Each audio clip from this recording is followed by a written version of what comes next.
नमस्कार मित्रांनो, दैनंदिन जीवनामध्ये वाढत्या केमिकलचा उपयोग हा एक मोठा गंभीर विषय बनलेला आहे। हा खूप जास्त घातक असा विषय बनलेला आहे। आता तुम्ही म्हणाल की केमिकल कोणकोणते, तर मित्रांनो सकाळी तुम्ही उठल्यापासून ते झोपेपर्यंत तुम्ही केमिकलच्या विळख्यात अडकलेले आहात। तुम्हीच नाही तर मी सुद्धा केमिकलच्या विळख्यात अडकलेलो आहे। कशा प्रकारे, तर सकाळी जेव्हा आपण उठतो तेव्हा टूथपेस्ट आणि ब्रश घेतो, टूथब्रश करतो। टूथपेस्ट सुद्धा एक केमिकल आहे। या व्हिडिओमध्ये आपण जाणून घेणार आहोत की टूथपेस्टमुळे कॅन्सर होऊ शकतो आणि कोणकोणत्या देशांमध्ये हे टूथपेस्ट बॅन गेलेले आहे। त्यानंतर तुम्ही अंघोळीला जाता, अंघोळीमध्ये शॅम्पू यूज करता, सोप यूज करता, साबण यूज करता, डिओडोरंट यूज करता, विविध प्रकारचे चेहऱ्यावरती कॉस्मेटिक लावता, Fair Handsome, Fair Lovely, lipstick, lip balm, विविध प्रकारचं जे नाही ते लावता तुम्ही। त्यानंतर बाहेर निघाल्यावरती डिओडोरंट आणि झोपण्याच्या वेळेला सुद्धा आपण गुड नाईट वगैरे रिफिल लावतो। तर हे सर्व केमिकल आहे आणि या केमिकलचा तुम्ही जर साईड इफेक्ट बघितला तर ऐकून तुम्ही अचंबित राहाल। आपल्याला वाटतं की आपण स्टँडर्ड आपलं उंचावण्यासाठी हे सर्व करत आहोत, मात्र मित्रांनो दिसण्यापेक्षा असणं महत्त्वाचं आहे। जेव्हा तुम्ही असाल तेव्हाच तुम्ही जग सर्व काही फिरू वगैरे शकाल, सर्व काही डेव्हलपमेंट करू शकाल। तर मित्रांनो आज आपण टूथपेस्टवरती बोलणार आहोत। तुम्ही बघत असाल मागे 15 ते 20 वर्षा अगोदर पूर्ण जिल्ह्यातून एखादा रुग्ण असायचा कॅन्सरचा, मात्र आता तुम्ही बघत असाल की पूर्ण एका गावामध्ये एक पेशंट सापडायचे कॅन्सरचा। विविध प्रकारचे कोलॉन कॅन्सर, कोणाला ब्रेस्ट कॅन्सर, वेगवेगळे कॅन्सर होत आहे। कशामुळे हे सर्व कशामुळे होत आहे?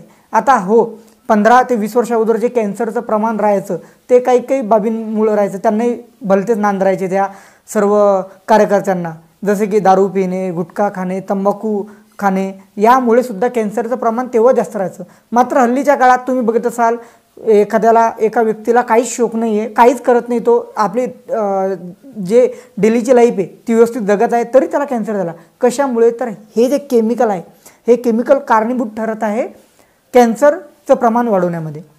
तर आपण पूर्ण सिरीजच यावरती बनवणार आहोत। कोणकोणत्या कॉस्मॅटिकमुळे कोणते रोग होत आहे, तुम्ही काय काळजी घ्यायला पाहिजे, तर या सर्व बाबींवरती आपण व्हिडिओ बनवणार आहोत। आजचा व्हिडिओ आहे टूथपेस्टवरती। तर वेळ वाया न घालवता आपण व्हिडिओला सुरुवात करूया। नमस्कार, मी फार्मासिस्ट अक्षय राऊत। अक्षय राऊत या विश्वसनीय यूट्यूब चॅनलवरती आपलं सर्वांचं मी अगदी मनापासून स्वागत करतो। मित्रांनो, आपली दिवसाची सुरुवात होती ती म्हणजे टूथपेस्टपासून। टूथब्रश करून आपण फ्रेश होतो, चहा वगैरे घेतो आणि आपल्या दिवसाची सुरुवात करतो। मात्र हे टूथपेस्ट किती हानिकारक होऊ शकते याचा कधी विचार केला का आपण? टूथपेस्ट आपल्या इंडियामध्ये नंबर 1 टूथपेस्ट कोणतं? जे तुम्ही आन्सर गेस केलं तेच मी सांगत आहे, कोलगेट। कोलगेट हे प्रत्येक घरामध्ये अवेलेबल आहे। कोलगेट येऊन तुम्ही बघत असाल, मी जो व्हिडिओ बनवत आहे तर तुम्ही सुद्धा एकदा बघा, तुमच्या घरामध्ये कोलगेट हे नक्कीच सापडेल। मित्रांनो, कोलगेट हा नंबर 1 ब्रँड आहे आपल्या इंडियामध्ये, सर्वात जास्त विकला जाणारा। आता हा MNC ब्रँड आहे, म्हणजे बाहेर देशातही विकला जातो, आपल्या देशातही विकला जातो। आता मात्र फरक काय बाहेर देशांमध्ये आणि आपल्या कंट्रीमध्ये, नेमका डिफरन्स काय? तर बघा, एक वॉर्निंग बघा कोलगेटवरती, अमेरिकेमध्ये विकला जाणाऱ्या कोलगेटवरती वॉर्निंग काय मी वाचून दाखवतो तुम्हाला। Warning: keep out of the reach of children under 6 years of age, म्हणजेच 6 वर्षाखालील जे मुलं आहे त्यांच्यापासून दूर ठेवावे।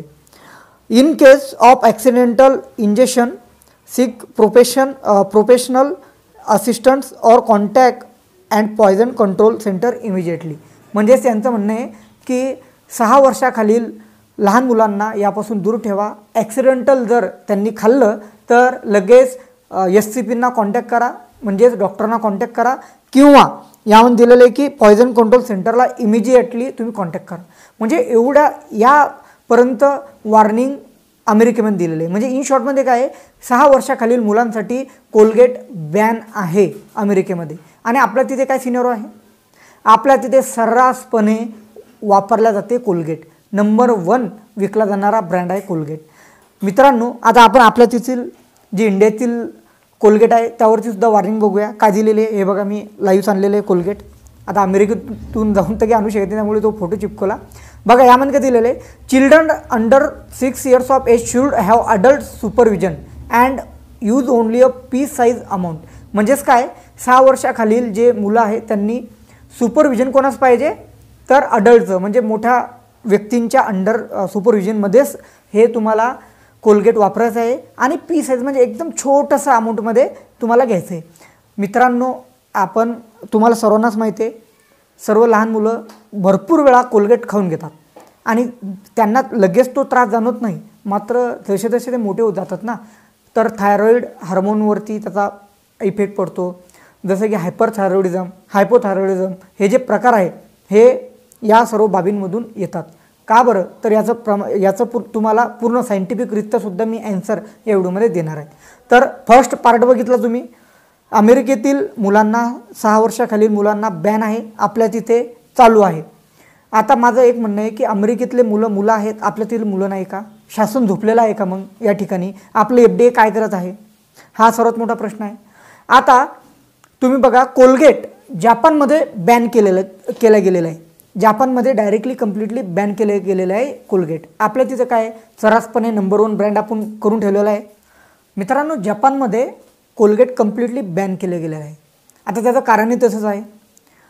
ट्रायक्लोझोन, अगोदर बघत असाल तुम्ही कोलगेटमध्ये ट्रायक्लोझोन नावाचा एक प्रिझर्वेटिव्ह आहे, तो ॲड असायचा. आता कोलगेट टोटलमध्ये सुद्धा उपस्थित आहे. जे फॅमिली पॅक वगैरे बघतात ना तुम्ही, Colgate total most of the लोकांच्या घरी असतील कोलगेट टोटल म्हणून, तर यामध्ये ट्रायक्लोझोन नावाचा प्रिझर्वेटिव्ह ॲड केला गेलेला आहे. तर या ट्रायक्लोझोन नावाचा जो केमिकल आहे हा खूप जास्त हानिकारक आहे आपल्यासाठी. कसा बरं? तर एकदा तुम्ही विकिपीडियावरती ट्रायक्लोझोनबाबत सर्च करून बघा, तुम्हाला सर्च रिझल्टमध्ये हिस्ट्री दिसेल. 1969 म्हणजे जेव्हा ट्रायक्लोझोन हा संशोधन झाला तेव्हा त्याला pesticide, as a pesticide use म्हणून त्याचा वापर करण्यात येत होता. आता ॲज अ पेस्टिसाईड म्हणजे काय? तर शेतामध्ये आपण जे पेस्टिसाईड फवारणी करतो औषधांची, ते म्हणजे पेस्टिसाईड. म्हणजे आपण शेतामधील औषध फवारणी करणारं जे औषध आहे ते आपण रोजच्या रोज आपण त्याने टूथब्रश करत आहोत. म्हणजे किती अचंबित करणारी गोष्ट आहे. त्यानंतर नुसता या केमिकलचा वापर फक्त ॲज अ पेस्टिसाईड नाही तर डिओडरंट, त्यानंतर साबणामध्ये सुद्धा होतो. तर ही जी बाब आहे ती खूप जास्त विचार करण्यासारखी आहे आणि यावरती स्ट्रिक्ट ॲक्शन FDAने घेणं आवश्यक आहे. आता हे जे ट्रायक्लोझोन आहे हे अमेरिकेमध्ये बॅन केलं गेलेलं आहे. म्हणजे कोलगेट टोटल जे ते तिथं उपलब्धच नाही आहे. प्लेन कोलगेट आहे मात्र कोलगेट टोटल नाही आहे. आपल्या इंडियामध्ये कोलगेट टोटलची सर्रासपणे विक्री चालू आहे. मग प्रश्न हाच पडतो की तेथील लोक आहे, आपण लोक नाहीत का? आपल्याला आजार होऊ शकत नाही का? हा सुद्धा महत्त्वाचा प्रश्न आहे, तो उपस्थित होतो. आता आणखी यामध्ये ट्रायक्लोझोनबाबत एक महत्त्वाची बातमी की तुम्ही सर्च करून बघा गुगलला सुद्धा, ट्रायक्लोझोनबाबत असे पुरावे सापडलेले आहे की ज्यामुळे कार्सिनोजेनिक एजंट हा आहे. कार्सिनोजेनिक एजंट म्हणजे काय? मुळे कॅन्सर होतो रुग्णाला, तो कार्सिनोजेनिक एजंट. तर हे सुद्धा आढळून आलेलं आहे.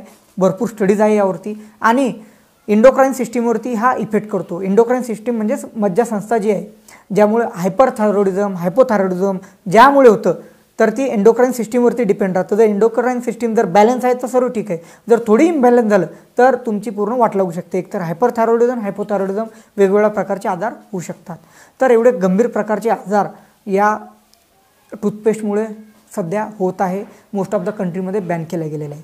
मित्रांनो, माझा एक सिंपल तुम्हाला प्रश्न आहे. हा जो व्हिडिओ मी बनवला हा पूर्ण अभ्यास करून बनवला आहे. पूर्ण सायंटिफिक बेस हा व्हिडिओ आहे, पूर्ण पुरावे आहे याबाबतचे. तर एवढा व्हिडिओ बघितल्यानंतर सुद्धा तुम्हाला वाटतं की आपल्या लहान मुलांच्या हातात कोलगेट जावं. त्यानंतर कोलगेट टोटलसारखं जे की ट्रायक्लोझोन त्यामध्ये ॲड आहे, जे की कार्सिनोजेनिक आहे, तरी तुम्ही वापरणार का? आणि FDA यावरती कधी ॲक्शन घेईल आपल्या येथील? कारण अमेरिकेतले FDAने तर केव्हाच बॅन करून टाकलेले. तर हा टूथपेस्टची रिॲलिटी आहे आपल्या इंडियामधील. असं वाटतं कधी कधी की जे पूर्वज करायचे ना तेच चांगलं होतं. म्हणजेच काय? कडुलिंबाच्या झाडाची आपण जी काडी आहे त्याने ब्रश करायचो तर ते बेस्ट होतं. कारण आयुर्वेदिक पण होतं आणि त्याचे फायदे पण भरपूर होते. आपण मॉडर्न बनण्याच्या नादामध्ये आपण जे आजार आहे त्याच्या खूप जास्त विळख्यात सापडत जात आहोत. त्यामुळे हे जे कॅन्सरचं प्रमाण आहे मित्रांनो, हे आपल्या आजूबाजूच्या लोकांमध्ये वाढत चाललेलं आहे. त्यामुळे जेवढं आपण या केमिकलपासून वाचून राहू तेवढं बेटर. माझं जे एक सजेशन राहील, कधीच कोणताच ब्रँड, तुमचा डिओडरंट असेल, तुमची शॅम्पू असेल, तुमचं तेल असेल, इव्हन घरातलं तेलसुद्धा खायचं ते सुद्धा कधीच एका ब्रँडवरती डिपेंडन्सी ठेवू नका की नाही हे ब्रँड खूप छान आहे आणि पूर्ण विश्वास आहे. मित्रांनो, मी फार्मा स्टुडंट आहे, मग असे ब्रँड बघितलेले नंबर 1 जे की खाली आले ज्यांच्यामुळे कॅन्सर होतो असं नंतर आढळलं स्टडीजमध्ये. त्यामुळे कोणत्याच ब्रँडवरती विश्वास ठेवू नका. कंटिन्यू ब्रँड चेंज करत राहा आपले. जर एखाद्या शॅम्पूचा एक ब्रँड आपण यूज करत असलो तर नेक्स्ट टाईम सेकंड आणा, दुसरा आणा, त्याच्यापुढे तिसरा ब्रँड चॉईस करा. कारण एका ब्रँडवरती कंटिन्यू जर तुम्ही तोच यूज करत गेले तर कदाचित होऊ शकते कॅन्सरचे रुग्ण तुम्हीसुद्धा भविष्यातील असू शकता. त्यामुळे जेही आपण आपल्या बॉडीवरती यूज करत आहोत ना ते चेंज करत राहा असा माझा एक सल्ला आहे सर्व विद्यार्थ्यांना आणि माझे जेवढे व्ह्यूअर त्यांना. तर हा अत्यंत महत्त्वाचा व्हिडिओ होता. आपल्या जेवढेही नातेवाईक असतील त्यांना हा व्हिडिओ जरूर शेअर करावा, बिकॉज खूप नॉलेजेबल असा हा व्हिडिओ आहे, इम्पॉर्टन्स आहे, डेली लाईफमध्ये कामा पडणारा हा व्हिडिओ आहे. व्हिडिओ आवडल्यास चॅनलला सबस्क्राईब करायला विसरू नका आणि तुमचं याबाबत काय मत आहे कमेंट करून नक्की कळवा. भेटूया नेक्स्ट व्हिडिओमध्ये आपण. धन्यवाद.